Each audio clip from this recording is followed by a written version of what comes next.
રાજકીય પક્ષોએ તેમને મળેલા દાનનો રિપોર્ટ કર્યો જાહેર। નાણાકીય વર્ષ 2023-24માં ભાજપને મળ્યું સૌથી વધુ દાન। ગુજરાતમાં રાજકીય પક્ષોને એક વર્ષમાં 404 કરોડનું દાન।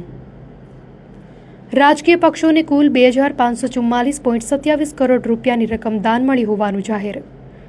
દાન આપનારા લોકોમાં મોટાભાગની કન્સ્ટ્રક્શન કંપનીઓ। સુરત અને વડોદરાથી ભાજપને મળ્યું અઢળક દાન। વડોદરા, ભરૂચ, અંકલેશ્વર અને નર્મદામાંથી આશરે 60 કરોડનું દાન। ગુજરાતના ટોપ 10 દાતાઓમાં દિનેશચંદ્ર અગ્રવાલ ઇન્ફ્રાક્રોનનું સૌથી વધુ 50 કરોડનું દાન। ઇન્ટાસ ફાર્મા તરફથી 25 કરોડનું દાન। પીઆઈ ઇન્ડસ્ટ્રીઝનું 25 કરોડનું દાન। એરિસ લાઈફ સાયન્સ તરફથી 15 કરોડનું દાન। સફલ ગોયલ રિયલ્ટી એલએલપીનું 15 કરોડનું દાન। સમકટવા કન્સ્ટ્રક્શનનું 15 કરોડનું દાન। પંકજકુમાર સિંહનું 15 કરોડનું દાન। એનએન સફલ ઇન્ફ્રાસ્ટ્રક્ચરનું 10 કરોડનું દાન।